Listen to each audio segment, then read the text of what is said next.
সাধারণ মায়ের মতো তিনি ছিলেন স্নেহ। সেই মায়ের আশীর্বাদী হাত আপনার মাথায় পড়ুন। ভালো থাকুন, আনন্দে থাকুন, মঙ্গল হোক আপনার। তাই যেন হয়, তাই যেন কালী কথায় তাইলে হয়।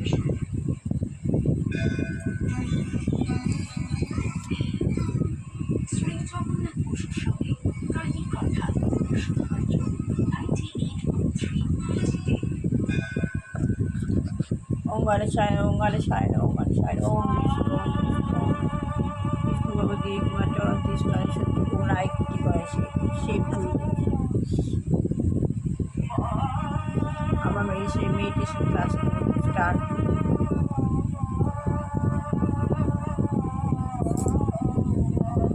সেখানে বসতে হবে, অর্থনীতিতে অবস্থায় করতে হবে এটা। আমি আত্মার খাদ্য জীবনের মাঝখানে অবস্থিত মধ্যযুগে দেবতা ছিল ঠাকুরের নেমে এসেছে।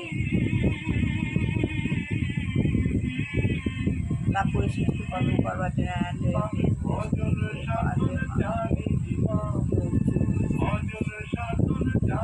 যে মূল অর্থ একটা বৃক্ষ রয়েছে, তার নিচে বাবা শিব বাবার হচ্ছে লাল হলুদ সবুজ নীল সবুজ আলো। বাবার কাছে গিয়ে বাবার বিভিন্ন ফুলের মধ্যে থেকে আমি আমার পার করে দিচ্ছি।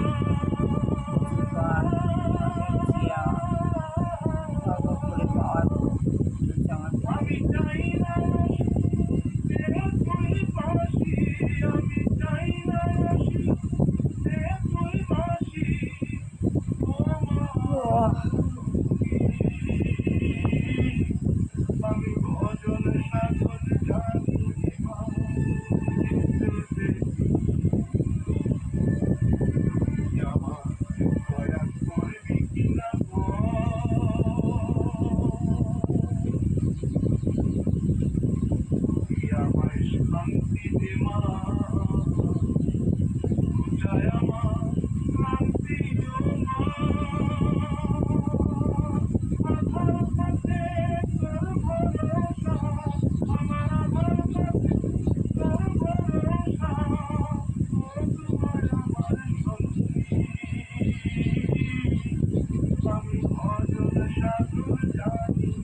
হাজবেন্ডকে পাওয়া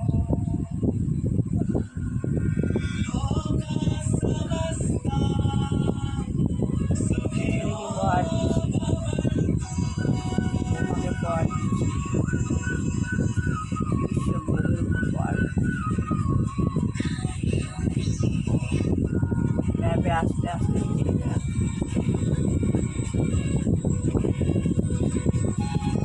মা নিয়ে নিচে নেমে আসতাম। এবার গুরু সহযোগী শিব গুরু শিব শিব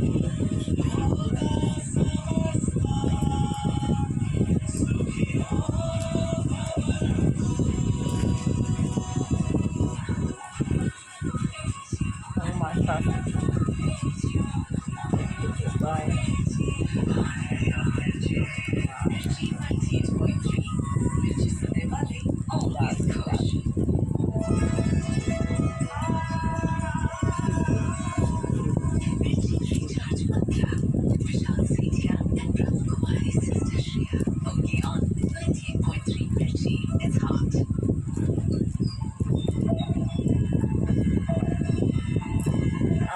লাভের পন্থা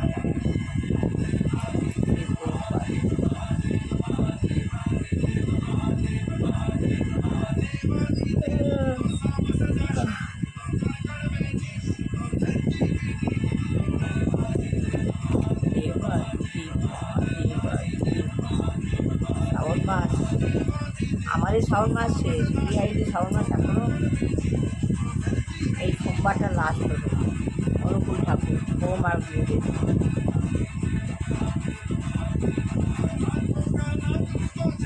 তাই ডক্টর সিং বলছেন তাহলে জ্ঞান লাভ করার জন্য দুটি পন্থা রয়েছে, জ্ঞান লাভ করার জন্য দুটি পন্থা রয়েছে, আরোহ পন্থা, অবরোহ পন্থা।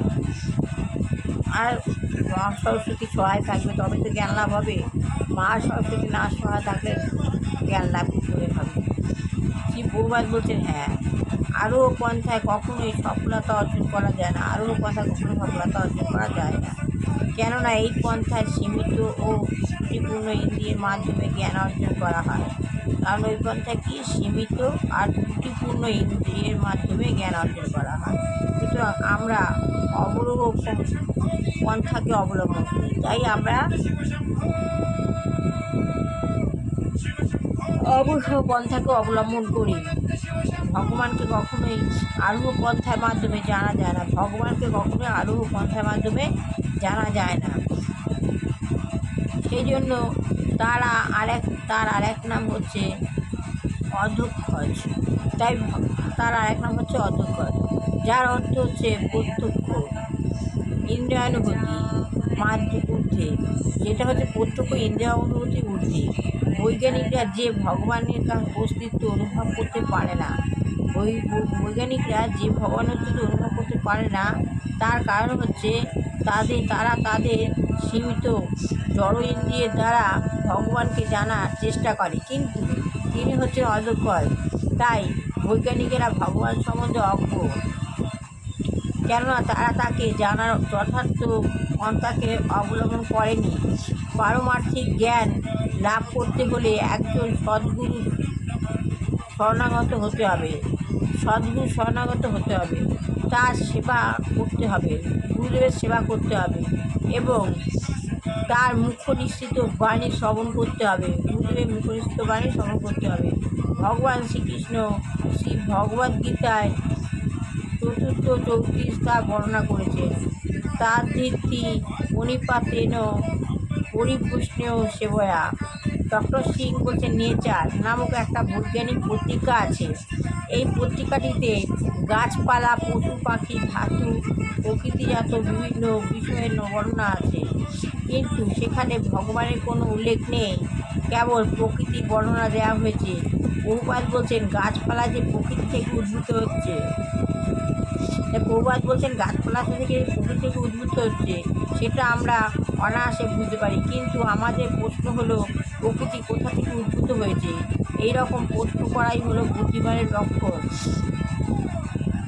আমাদের প্রশ্ন প্রকৃতি কোথা থেকে উদ্ভূত হয়েছে, এরকম প্রশ্ন করাই হলো বুদ্ধিমানের লক্ষণ। ডক্টর সিং বলছে বৈজ্ঞানিকরা সে সম্বন্ধে কোনো চিন্তা ভাবনা করে না। শ্রী প্রভুপাদ বলছেন তাহলে তারা যথার্থ বুদ্ধিমান নয়। বৈজ্ঞানিকরা বলছে সে সম্বন্ধে কোনো চিন্তা ভাবনা করে না বৈজ্ঞানিকরা, তাহলে তারা যথার্থ বুদ্ধিমান নয়। আমরা যখন প্রকৃতি সম্বন্ধে যা আলোচনা করি যখনই আমাদের জানবার চেষ্টা করা উচিত কার প্রকৃতি। ঠিক যেমন আমি আমার প্রকৃতি বা আপনি আপনার প্রকৃতি সম্বন্ধে বলেন, তাই যখনই প্রকৃতি সম্বন্ধে আলোচনা করা হয় তখনই প্রশ্ন করা উচিত কার প্রকৃতি, পর প্রকৃতি।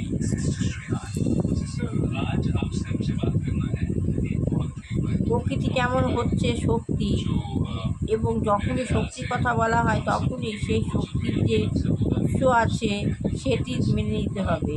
যেমন বৈদ্যুতিক শক্তির উৎস হচ্ছে বিদ্যুৎ ক্ষেত্র, পাওয়ার হাউস। বিদ্যুৎ নিশ্চয়ই আপনার থেকে তৈরি হয়ে যায় না।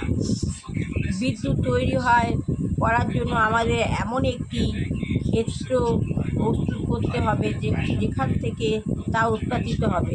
সেরকম বেদে বর্ণনা করা হয়েছে যে জড়া প্রকৃতি শ্রীকৃষ্ণের নিয়ন্ত্রণে পরিচালিত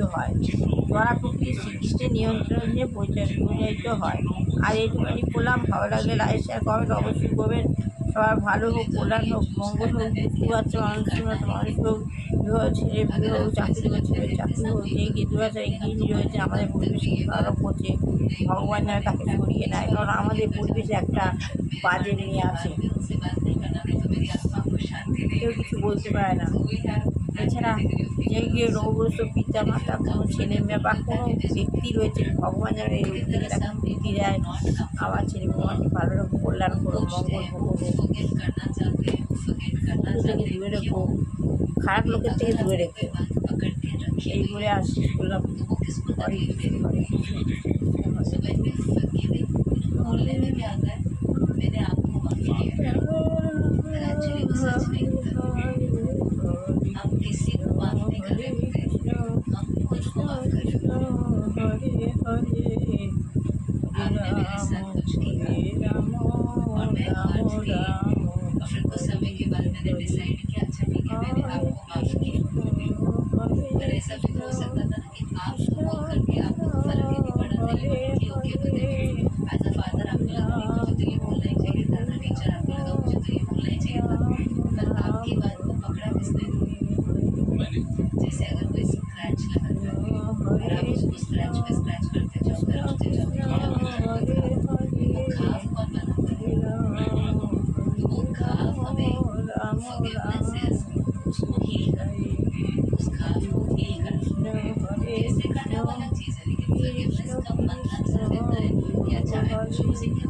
ज़्यादातर ऐसा नहीं होता है कि फील करना सबसे डिफिकल्ट टास्क होता है एक इंसान के लिए।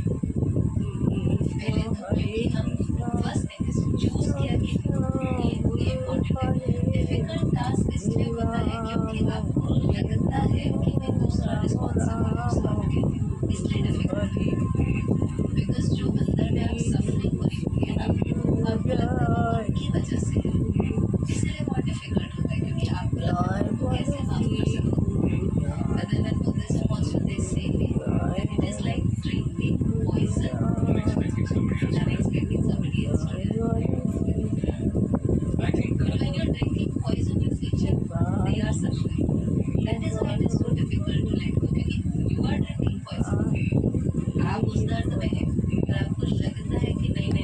প্রদীপ জ্বালান আত্মার শক্তি বাড়ায়।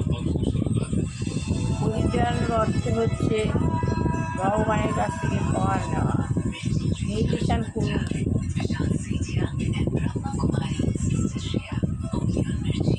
মেডিটেশনে অনেক শক্তি আছে, সুপ্রিম পাওয়ার, উইল পাওয়ার। যখন মেডিটেশনে বসা হয় তখন মনের অনেক শান্তি হয়, বুদ্ধি, শরীর অনেক সুস্থ থাকে।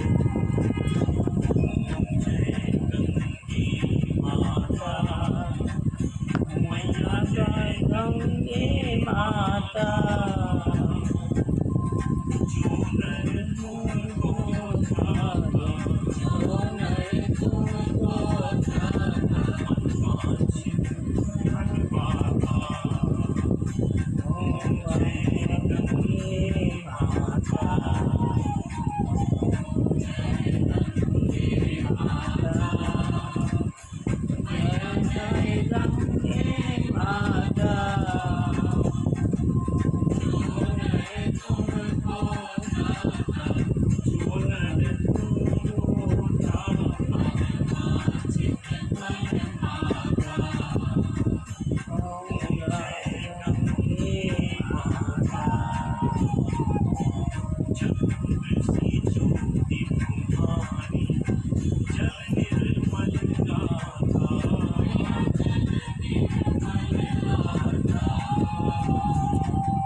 सब जग को ज्ञाता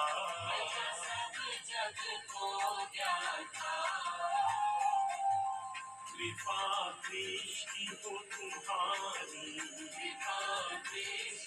तुम्हारी त्रिभुवन सुखदाता ओम जय गंगे माता। हार जो मैया शरण तेरी आता, मैया शरण तेरी आता। जब के त्रास मिटा कर, जब के त्रास मिटा कर परम गति पाता। ओम जय गंगे माता। आरती मात तुम्हारी जो नर नित गाता, जो नर नित गाता। सेवक वही सहज में, सेवक वही सहज में मुक्ति को पाता। ओम जय गंगे माता। जय गंगे माता। मैया जय गंगे माता। जो नर तुमको जाता, जो नर तुमको जाता मन वांछित फल पाता। ओम जय गंगे माता।